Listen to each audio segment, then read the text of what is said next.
Hi there, it's Jamie at Rove Motorhomes in Selston. So I'm going to do a handover video now of the Autotrail Dakota, and we'll start off around the passenger side with the drain off points. Point out to start with in the handover process your drain off points. You may already know this, but just so we've got those clear. So the back one, the blue one, is anything in your fresh water, so drinking water, shower, etc. And the grey one just there is anything in your waste, so that's anything once you've had a shower, any pots you've done, anything like that in the sink, any waste water. And you will find when you go to campsites that there will be designated places for dumping of the waste. We're just outside now to the rear of the motorhome. I just want to point out where the vehicle's been resealed, so you can see all along there and on the other side as well, so it all matches in. All nice reseal there. And then as we go around to the habitation door, you can see that that glass has been completely replaced as well.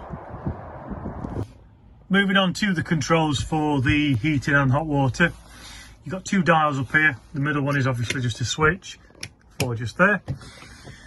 The squiggly lines on the left hand side indicate electric, the flame indicates gas.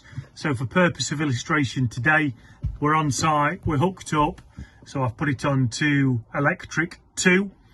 If you were going completely off grid, so no electric whatsoever, you'd be going on to the flame because you'd be using purely gas. If it was ridiculously cold outside, -10, -15 let's pretend, and you were on a campsite but you wanted heat quickly, you could turn it all the way down and use both power sources, gas and electric.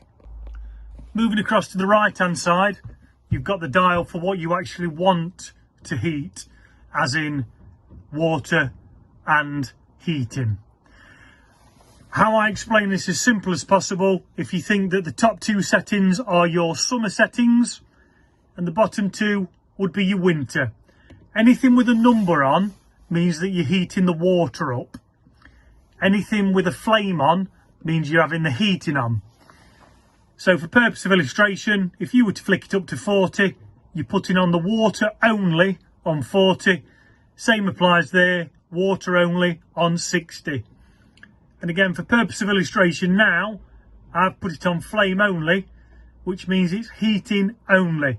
If I wanted heating and hot water, I would put it down to heating and hot water. Keep in mind as well, and I think we had a conversation about this a little while ago, if you are heating water up, it's like anything, it will take a while to heat up. It's not like a combi boiler at home where it will come straight through hot. So if you were to put the heating or the hot water on, you've got to allow for a period of time for it to actually warm up. We're at the fridge now, and as you can see, I've just turned the fridge on. It's set to automatic and it's gone straight to electric hookup. If you were completely off grid again, same applies as per the heating and hot water, you would go to flame only. If you're driving to destination, once the engine is running, you can put it on vehicle battery. And then you've got your temperature gauge just there. At the minute it's full on 5. So electric hookup, gas, vehicle battery. Keep in mind with vehicle battery, this is only while you're driving to destination. As soon as you either get to destination and you may be off grid, you would need to turn on the gas. If you are on campsite, you'd need to get hooked up and turn it over to the electric hookup. Of course, if you've got it on automatic, it will know which one to do depending on which one you have plugged in or turned the gas on. So we're underneath the bed now where the boiler is located, and you can see just down there there's a little yellow lever which is upright at the minute, which means it's open to drain off the boiler. So when you're going to use it, you will press that back down and fill the boiler up. Any period of time, especially in the winter, you're not going to be using the boiler. Leave that upright, let it drain down completely, and just leave it upright as it is now until you come to use it again when you're going to need to use the boiler for the hot water.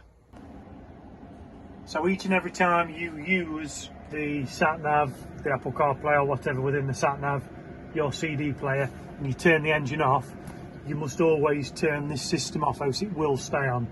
So you've got the power button in the middle there, power and mute, press and hold, and it turns the system off completely. So every single time you engage the engine, turn the engine off, this will stay on. You must turn this off, else it will drain your battery.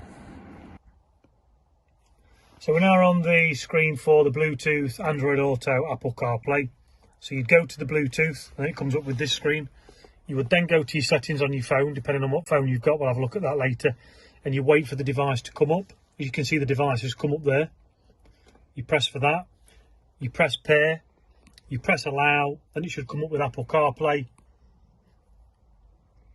Use CarPlay, which I'm allowing.